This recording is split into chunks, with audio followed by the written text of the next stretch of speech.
श्री शिवाय दोस्तों, अगर आप महाशिवरात्रि के दिन यह उपाय कर लेते हैं तो यकीनन आप पर मां लक्ष्मी और महादेव की असीम कृपा होगी और आप धनवान बन जाओगे।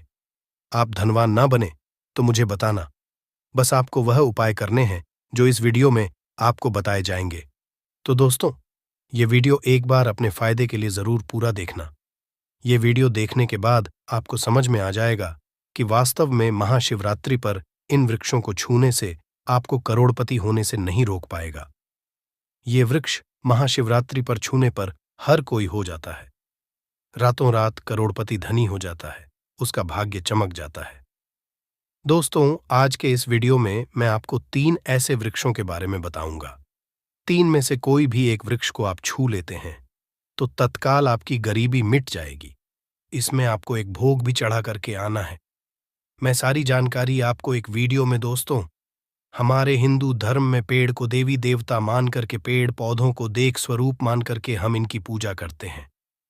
पर विज्ञान भी कहता है कि पेड़ पौधे मनुष्य को फ्री में प्राणवायु प्रदान करते हैं। बिल्कुल ही पेड़ पौधे हमें फ्री में प्राणवायु प्रदान करते हैं। पेड़ पौधे हमें ऑक्सीजन देते हैं एवं हमारे द्वारा निकाले जाने वाले कार्बन डाइऑक्साइड एवं अशुद्ध वायु हमसे लेते हैं। मनुष्य को शुद्ध ऑक्सीजन प्रदान करते हैं। पेड़ पौधे धूप में तपते हैं एवं मनुष्य को शीतल छाया प्रदान करता है। पेड़ पौधे हमें कई तरह के फल फूल एवं जलाने के लिए लकड़ी भी प्रदान करते हैं। तो हमारे शास्त्रों में पेड़ पौधों को बहुत गुणकारी कहे गए हैं। अन्य बीमारी का उपचार पेड़ पौधों के माध्यम से, जड़ी बूटी के माध्यम से कर सकते हैं। दोस्तों, भगवान श्री कृष्ण भी पेड़ पौधों को बहुत ही महत्व दिए हैं। वृक्ष जो पीपल के वृक्ष हैं, इसे वृक्षों का राजा कहा जाता है, क्योंकि पीपल वृक्ष की आयु अन्य वृक्षों की तुलना में बहुत अत्यधिक होती है। भगवान श्री कृष्ण ने स्वयं गीता में कहा है, मैं वृक्षों में पीपल का वृक्ष हूं, क्योंकि स्वयं पीपल के वृक्ष में भगवान विष्णु एवं माता लक्ष्मी जी निवास करती हैं। तो आपको महाशिवरात्रि के दिन आज की अगर आप वीडियो देखेंगे, आज की जो वीडियो का विषय है बहुत ही सुंदर है। आपको महात्रि के दिन यह वृक्ष छू करके आ जाना है। आपकी गरीबी, रोग, दोष एवं समस्त विकार समाप्त हो जाएंगे। दोस्तों, हमारे धर्म में ऐसे अनेक वृक्ष हैं जो कल्याणकारी एवं मंगलकारी कहे गए हैं। ये वृक्ष मनुष्य के सभी तरह के कष्टों को दूर करते हैं, परेशानी को दूर करते हैं और दूर करने में समर्थवान भी है।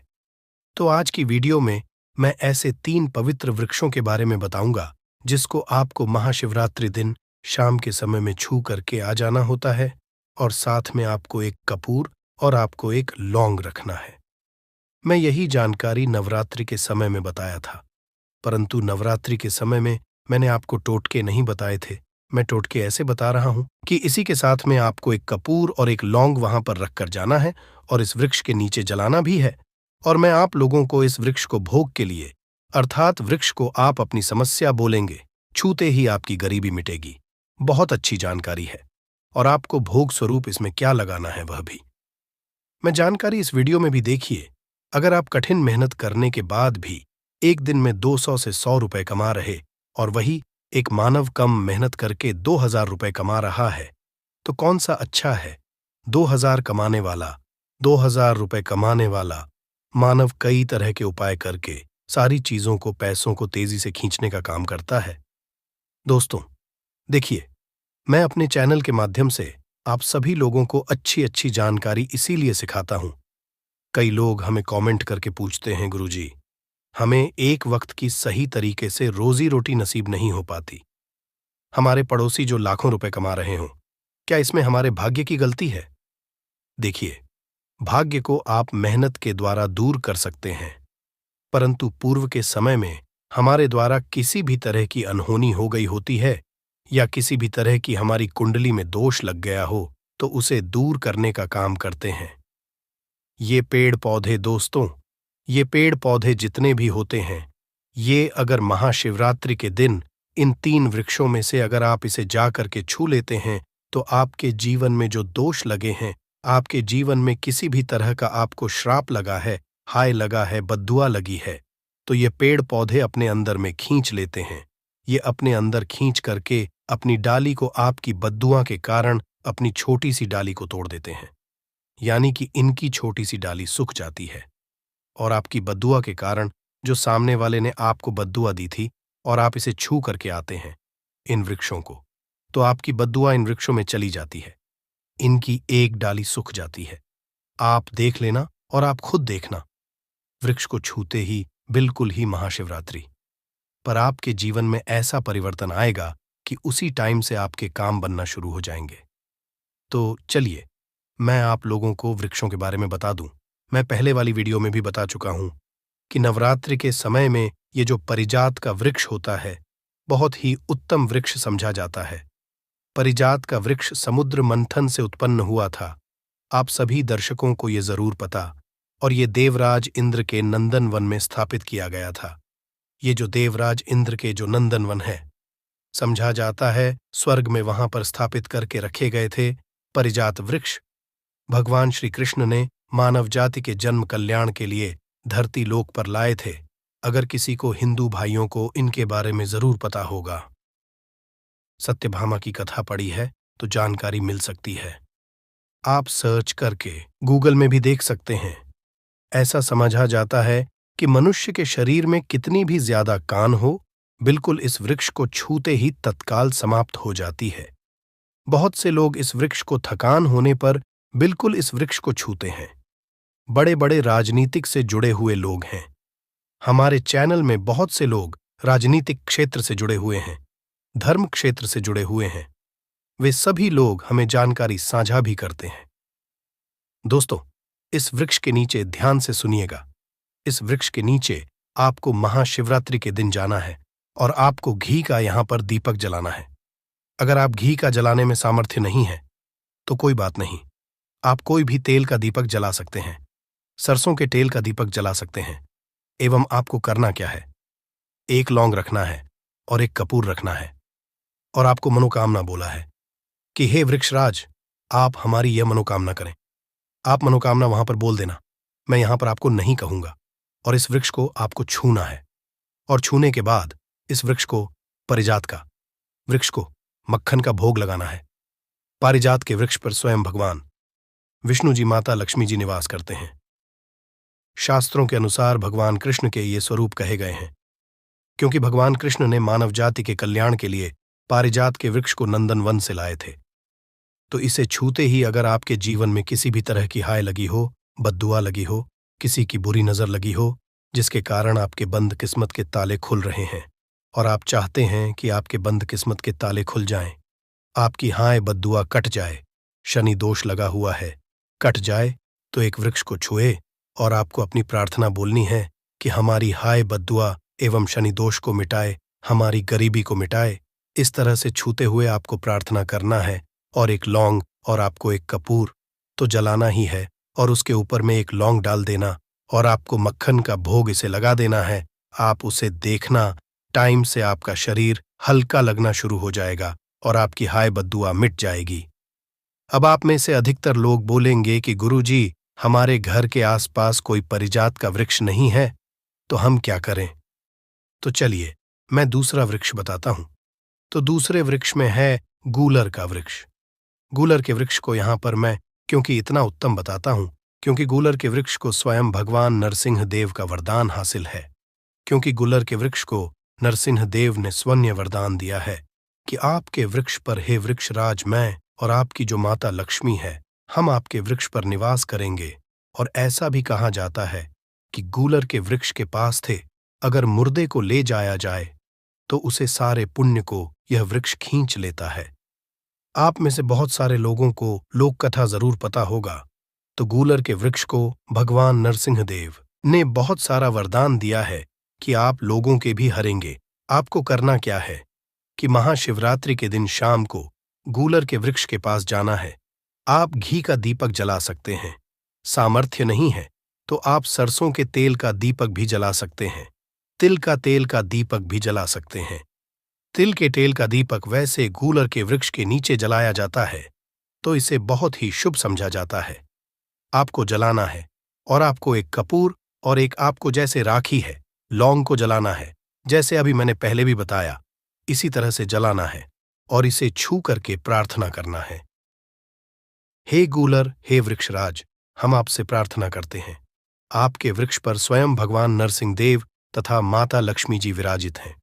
हम प्रार्थना कर रहे हैं कि हमारी गरीबी, हमारी परेशानी या जो किसी की हमें हाय लगी है, बद्दुआ लगी है, किसी की बुरी नजर लगी है, हमारे घर में किसी को नजर दोष लगा है, सारे दोषों को समाप्त कर दीजिए।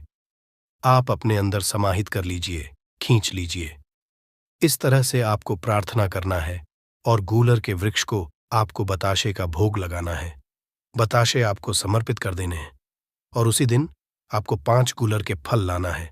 महाशिवरात्रि के दिन ऐसा समझा जाता है कि जो मानवलाल कलर की चुनरी में बोलर के पके हुए फल को लाते हैं, बांध करके और इसे पूजा करने के बाद और इसे धन पेटी में रखते हैं, तो ऐसा समझा जाता है आजीवन ऐसे मानव के जीवन में, ऐसे मानव के घर में धन दौलत की कमी कभी नहीं होती।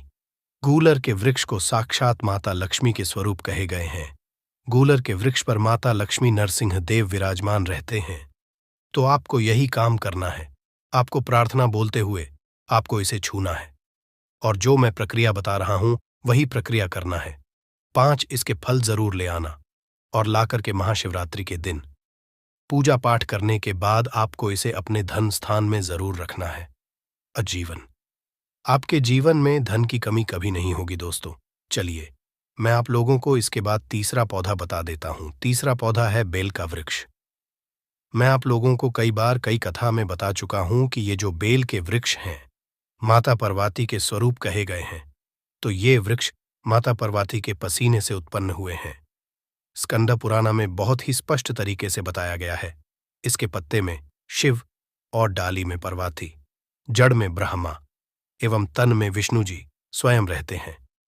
संध्या काल में ऐसा जाता है कि शिव मंदिर के समीप में जो बेल के वृक्ष हैं, इसके नीचे में अगर कोई भी मानव अगर महाशिवरात्रि के दिन संध्या काल में, इसे वैसे तो डेली जलाना चाहिए, परंतु अगर 1 जनवरी के दिन संध्या काल में अगर भगवान शंकर जी का कोई विशेष मंदिर है तो उसके किनारे में जो कोई बेल का वृक्ष हो, वहां पे बिल्कुल आप ये घी का दीपक जला दीजिए। इसे बहुत ही उत्तम कहा गया है। वैसे अगर आप घी का दीपक जलाते हैं तो आपको धन आरण एवं परम शिव भक्त भक्ति होती है दोस्तों। इस वृक्ष को छूने से पाप तत्काल नष्ट हो जाती है। कैसा भी आपके जीवन में पाप हो, दूर हो जाते हैं। तो आपको करना क्या है? देखिए, जो बेल के वृक्ष है इसे बहुत ही उत्तम कहे गए हैं। माता लक्ष्मी को भी बेल के वृक्ष का अवतार लेना पड़ा था। एक कथा के अनुसार, इसके बारे में मैं एक कथा भी बता दूंगा कि क्यों माता लक्ष्मी को बेल के रूप में बेल के वृक्ष में अवतरित होना पड़ा था। मैं इसके बारे में भी एक कथा भी आपको बता दूंगा। तो आपको एक दिन के नीचे हो सके तो घी का दीपक जरूर जलाएगा। का दीपक बहुत ही उत्तम कहे गए हैं। अन्य वृक्षों को जैसे आपने मक्खन चढ़ाया, बताशे का भोग लगाया, बेल के वृक्ष को माता पार्वती तथा भगवान शंकर के स्वरूप ही कहेंगे। बेल के जो वृक्ष की जड़ होती है, इसके जो मूल भाग होते हैं, इसमें समस्त तीर्थ आकर के निवास करते हैं। इसीलिए सावन के महीने में कहा जाता है, जो लोग अगर तीर्थ धाम नहीं जा सकते, तीर्थों के दर्शन नहीं कर पाते, तो ऐसे बेल वृक्ष के नीचे में 1 महीने तक घी का दीपक जला लेते हैं, तो संपूर्ण जितने भी तीर्थ होते हैं, इसके घूमने का बराबर पुण्य की हासिली होती है। मैं इसीलिए सारी जानकारी, गुप्त रहस्य जानकारी बताता हूं, जिससे आप सभी दर्शकों को कल्याण, आप सभी दर्शकों का बिल्कुल आध्यात्मिक उन्नति हो। सभी को धन की जरूरत नहीं होती, किसी को पुण्य की हासिली की जरूरत होती है। कोई आध्यात्मिक उन्नति करना चाहते, इसीलिए इस तरह के छोटे छोटे गुण भरे रहस्य जानकारी वीडियो बता देता हूं दोस्तों। अब करना क्या है? दिन इस वृक्ष को छूना है, माता पार्वती से प्रार्थना लगाना है कि है माता पार्वती, आप ही शक्ति स्वरूपा हैं, लक्ष्मी हैं, धन की देवी हैं, आप ही संसार को चलाने वाली देवी हैं। इस तरह से प्रार्थना करते हुए इस वृक्ष को छूना है और बोलना है, मेरी गरीबी मिटाएं, माता मेरी निर्धनता को मिटाएं, मेरे जीवन में चल रही परेशानियां, सारी परेशानियों को दूर करें। इस तरह प्रार्थना करते हुए आपको एक कपूर और एक लौंग को भी जला देना है और एक काम जरूर करना है। जलाने के बाद इस वृक्ष को आपको बोलना है कि मैं भोग स्वरूप आपको धतूरे के पत्ते एवं धतूरे के फल समर्पित करूं, आप स्वीकार करें। दोस्तों, इस वृक्ष के जड़ के नीचे में भी आपको धतूरे के फल एवं पुष्प को पुष्प है तो पुष्प भी रख सकते हैं, फिर पत्ते रख दीजिए। और अब वृक्ष को छूना है प्रार्थना करते हुए कि हमारी गरीबी मिटाए, हमारी निर्धनता मिटाए। दोस्तों, बिल्कुल ही आपके जीवन में कभी गरीबी नहीं आएगी। और एक प्रार्थना जरूर करना है।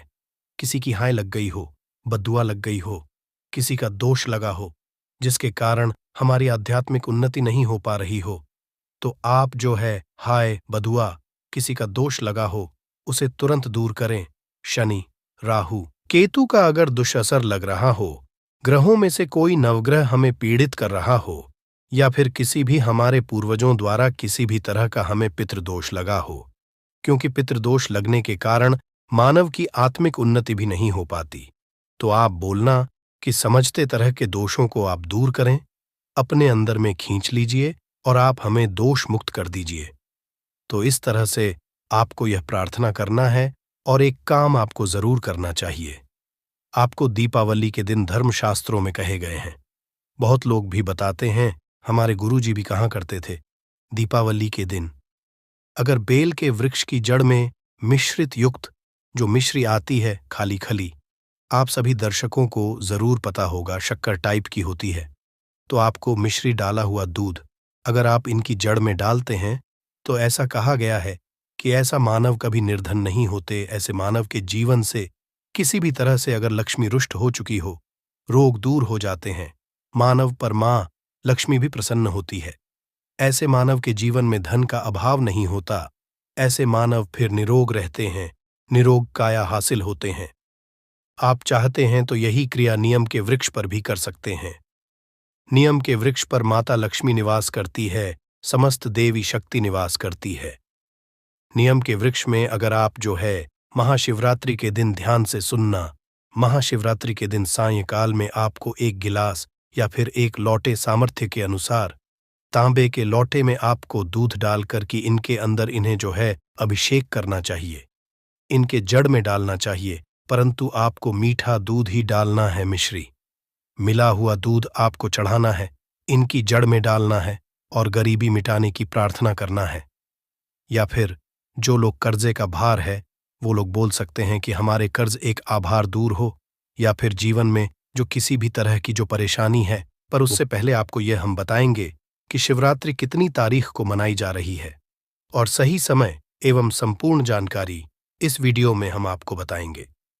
तो इस वीडियो में यह भी बताया कि शिवराज के दिन ऐसा कौन सा गुप्त उपाय किया जाए जिससे आप रात और रात धनी बन सकते हैं।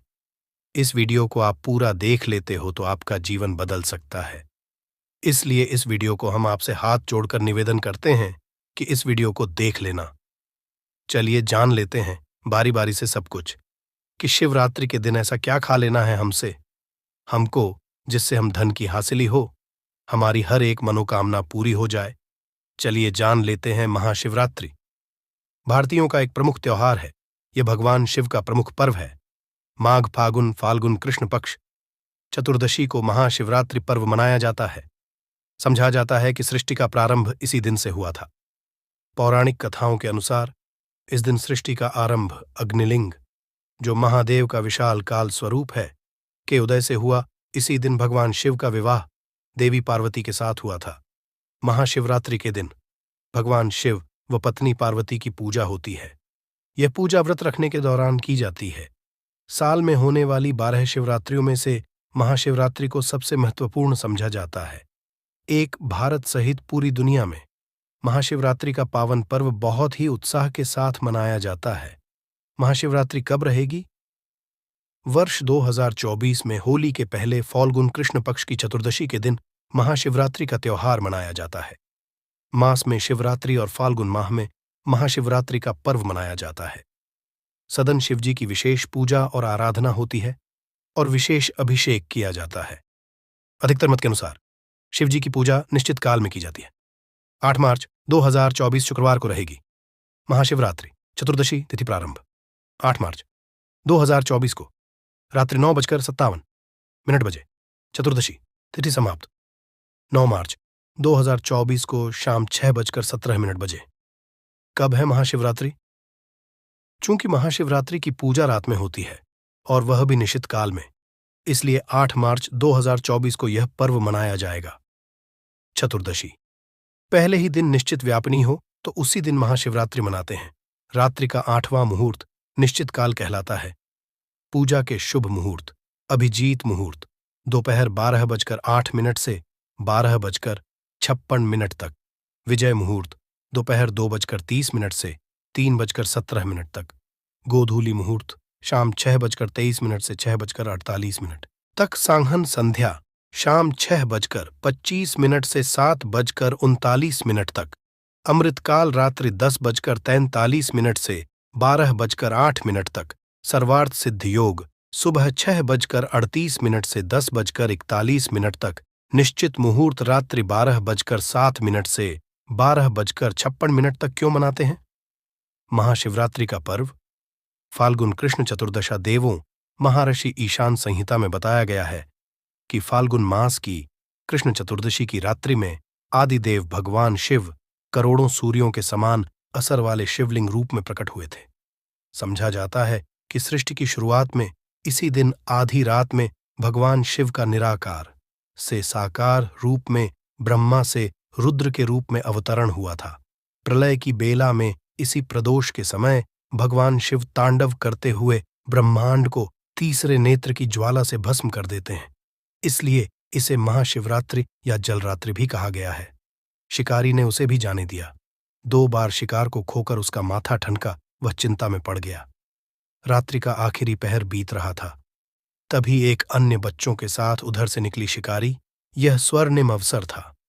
उसने धनुष पर तीर चढ़ाने में देर नहीं लगाई। वह तीर छोड़ने ही वाला था कि बोली, हे पार्थी, मैं इन बच्चों को इनके पिता के हवाले करके लौट आऊंगी।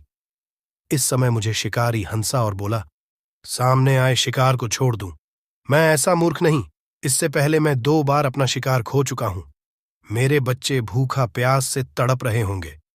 उत्तर मैंने फिर कहा, जैसे तुम्हें अपने बच्चों की ममता सता रही है, ठीक वैसे ही मुझे भी।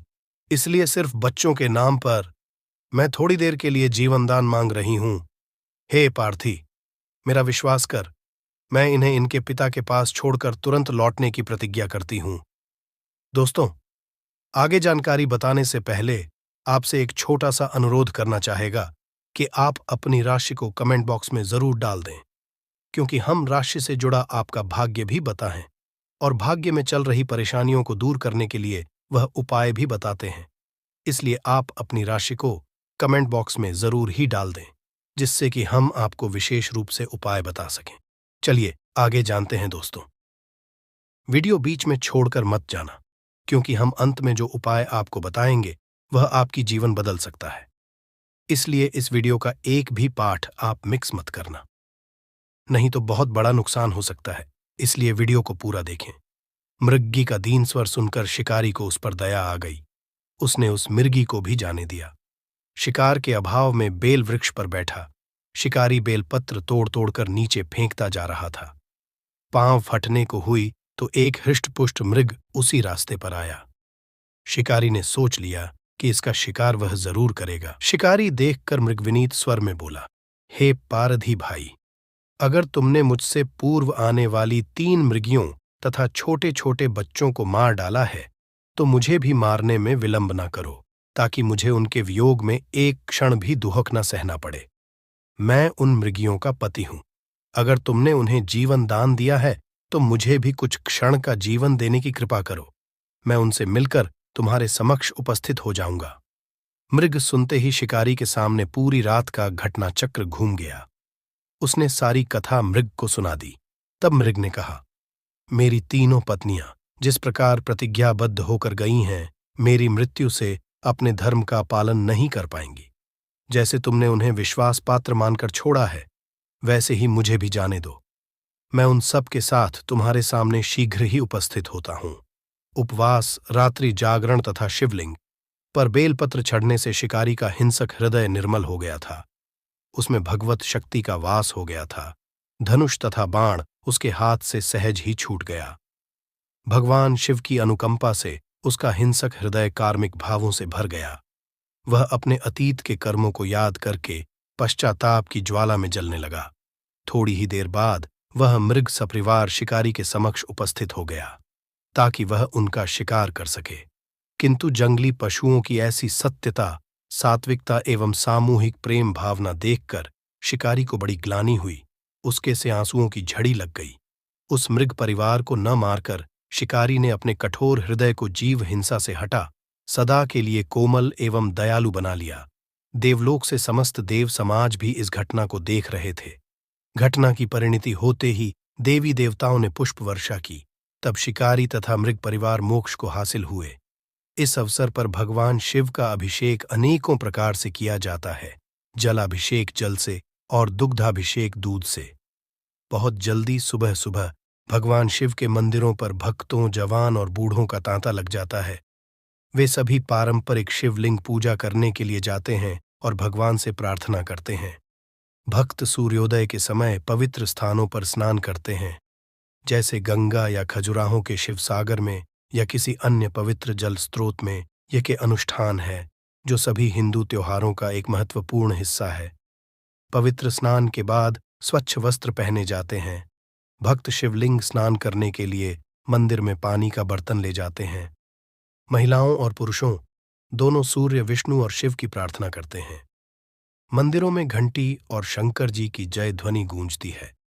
भक्त शिवलिंग की 3 या 7 बार परिक्रमा करते हैं और फिर शिवलिंग पर पानी या दूध भी डालते हैं।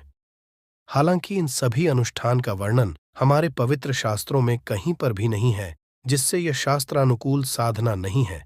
शिव पुराण के अनुसार महाशिवरात्रि पूजा में 6 वस्तुओं को जरूर शामिल करना चाहिए। शिवलिंग का पानी, दूध और शहद के साथ अभिषेक, बेर या बेल के पत्ते जो आत्मा की शुद्धि का प्रतिनिधित्व करते हैं, सिंदूर का पेस्ट स्नान के बाद शिवलिंग को लगाया जाता है, पुण्य का प्रतिनिधित्व करता है, फल जो दीर्घायु और इच्छाओं की संतुष्टि को दर्शाते हैं, जलती धूप, धन, उपज, अनाज, दीपक जो ज्ञान की हासिली के लिए अनुकूल है, और पान के पत्ते जो सांसारिक सुखों के साथ संतोष अंकन करते हैं। 10 अभिषेक में निम्न वस्तुओं का उपाय नहीं किया जाता है: तुलसी के पत्ते, हल्दी, चंपा और केतकी के फूल। 11 भगवान शिव की अन्य पारंपरिक पूजा संपादित करें। मुख्य लेख ज्योतिर्लिंग। 12 ज्योतिर्लिंग प्रकाश के लिंग जो पूजा भगवान शिव के पवित्र धार्मिक स्थल और केंद्र हैं। वे स्वयंभू के रूप में जाने जाते हैं, जिसका अर्थ है स्वयं उत्पन्न। 12 स्थानों पर 12 ज्योतिर्लिंग स्थापित हैं। 1 सोमनाथ, यह शिवलिंग गुजरात के काठियावाड़ में स्थापित है। 2 श्रीशैल मल्लिकार्जुन, मद्रास में कृष्णा नदी के किनारे पर्वत पर स्थापित है। श्रीशैल मल्लिकार्जुन शिवलिंग। 3 महाकाल, उज्जैन के अवंती नगर में स्थापित। महाकालेश्वर शिवलिंग जहां शिवजी ने दैत्यों का नाश किया था। चारेश्वर मध्य प्रदेश के धार्मिक स्थल ओंकारेश्वर में नर्मदा तट पर पर्वतराज विंध्य की कठोर तपस्या से खुश होकर वरदानें देने हुए यहां प्रकट हुए थे। शिवजी जहां मंगलेश्वर ज्योतिर्लिंग स्थापित हो गया। 5 नागेश्वर गुजरात के द्वारका धाम के निकट स्थापित नागेश्वर ज्योतिर्लिंग। 6 झारखंड के बैद्यनाथ धाम में स्थापित शिवलिंग। 7 भीमशंकर महाराष्ट्र की भीमा नदी के किनारे स्थापित भीमशंकर ज्योतिर्लिंग। 8 त्रिंबकेश्वर नासिक महाराष्ट्र से 25 किलोमीटर दूर त्रिंबकेश्वर में स्थापित ज्योतिर्लिंग। 9 कृष्णेश्वर महाराष्ट्र के औरंगाबाद जिले में एलोरा गुफा के समीप विशाल गांव में स्थापित विष्णेश्वर ज्योतिर्लिंग। 10 केदारनाथ हिमालय का दुर्गम केदारनाथ ज्योतिर्लिंग हरिद्वार 150 पर मील दूरी पर स्थित है। 11 काशी विश्वनाथ बनारस के काशी विश्वनाथ मंदिर में स्थापित विश्वनाथ ज्योतिर्लिंग। 12 रामेश्वरम त्रिचनापल्ली मद्रास समुद्र तट पर भगवान श्री राम द्वारा स्थापित रामेश्वरम ज्योतिर्लिंग। चलिए दोस्तों, अब जान लेते हैं ऐसी कौन सी उपाय किए जाए महाशिवरात्रि के दिन जिससे हमें लाभ ही लाभ हो और हमारे जीवन में चल रही समस्याओं या आपकी जो मनोकामना है उसे पूर्ण करने का महोपाय अब हम आपको बताने जा रहे हैं। इसी दिन भगवान शिव अर्धरात्रि में ब्रह्मा जी के अंश से लिंग रूप में प्रकट हुए थे। कई जगहों पर मान्यता है कि इसी दिन भोलेनाथ का गौरा माता से विवाह हुआ था। इस दिन विधि विधान से भगवान भोलेनाथ का पूजा अर्चन किया जाए तो सभी मनोकामनाएं पूर्ण होती हैं। शिवरात्रि पर घर में पारद के शिवलिंग की स्थापना योग्य ब्राह्मण से सलाह कर स्थापना कर प्रतिदिन पूजन कर सकते हैं, आमदनी बढ़ने के योग्य बनते हैं। शिवरात्रि पर गरीबों को भोजन कराएं, इससे घर में कभी अन्न की कमी नहीं होगी और पितरों की आत्मा को शांति मिलेगी। पानी में काले तिल मिलाकर शिवलिंग का अभिषेक करें, शिवाय मंत्र का जप करें, इससे मन को शांति मिलेगी।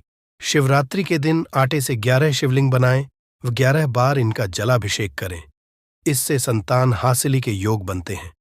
शिवलिंग का 101 बार जलाभिषेक करें, साथ ही मंत्र का जप करते रहें, इससे बीमारी ठीक होने में लाभ मिलता है। पर 21 बेल व पत्रों पर चंदन से नम शिवाय लिखकर शिवलिंग पर चढ़ाएं, इससे इच्छाएं पूरी हो सकती हैं। शिवरात्रि पर नंदी बैल को हरा चारा खिलाएं, इससे जीवन में सुख समृद्धि आएगी और परेशानियों का अंत होगा। शिवरात्रि पर भगवान शिव को तिल व जौ चढ़ाएं, तिल चढ़ाने से पापों का नाश, जौ चढ़ाने से सुख में वृद्धि होती है। विवाह में अड़चन आ रही है तो शिवरात्रि के दिन शिवलिंग पर केसर मिलाकर दूध चढ़ाएं, जल्दी ही विवाह हो सकता है। मछलियों को आटे की गोलियां खिलाएं, इस दौरान भगवान शिव का ध्यान करते रहे, इससे धन की हासिली होती है। महाशिवरात्रि 2024 महाशिवरात्रि का त्योहार भगवान शिव को समर्पित है। शिव पुराण के अनुसार महाशिवरात्रि की रात बहुत ही खास होती है। महाशिवरात्रि की रात को कुछ विशेष उपाय को बड़ा ही कारगर समझा जाता है, जो कहते हैं कि ये उपाय करने से जीवन के सारे संकट दूर हो सकते हैं और मनोवांछित फल की हासिली हो सकती है। आइए आज आपको बताते हैं कि महाशिवरात्रि की रात 5 कौन से चमत्कारी उपाय करने चाहिए। शिवलिंग की से जान लेना कि महाशिवरात्रि के दिन आपको क्या है और क्या नहीं खाना, क्योंकि एक छोटी सी गलती महादेव को आपसे रोस्ट कर सकती है और एक छोटा सा कार्य आपको महादेव के करीब ला सकता है। महादेव की कृपा हासिल करने के लिए शिवरात्रि का पर्व साल का सबसे बड़ा पर्व समझा जाता है। मन क्या जाता है दोस्तों, यह साल भर का सबसे बड़ा पाव होता है महादेव को प्रसन्न करने का। और इस दिन दोस्तों हम आपको विशेष रूप से बताएंगे कि सबसे पहले हम इस वीडियो में आएंगे आपको कि महाशिवरात्रि के दिन आपको कौन सी चीज जरूर खाना है और कौन सी चीज भूलकर भी नहीं खाना है, जिससे आपके महादेव की कृपा ही कृपा हासिल हो और आपकी हर एक मनोकामना इस दिन पूर्ण करने का महा उपाय भी बताने वाले हैं दोस्तों। और इस वीडियो में हम यह भी बताएंगे कि शिवरात्रि के दिन महादेव पर ऐसी कौन सी वस्तु चढ़ा देने से लाभ ही लाभ होगा। दोस्तों इस वीडियो को आप देख लेना। आपके अंत में इस वीडियो के में मैं ऐसा उपाय महाउपाय बताऊंगा। दोस्तों मैं यह बताऊंगा कि आपको महादेव के ऊपर ऐसा क्या चढ़ा देना है जिससे आपकी तनु, आपकी मनोकामना बहुत जल्दी या फिर हल्की हल्की पूर्ण हो जाएगी। इसलिए इस वीडियो को पूरा देख लेना। चलिए जान लेते हैं सबसे पहले कि महाशिवरात्रि कब मनाई जाएगी और व्रत में आपको क्या खाना है और क्या नहीं खाना। दोस्तों महाशिवरात्रि 2024 महाशिवरात्रि इस साल 8 मार्च को मनाया जाएगा। इस खास मौके पर पूरे देश में भगवान शिव जी के मंदिर में भीड़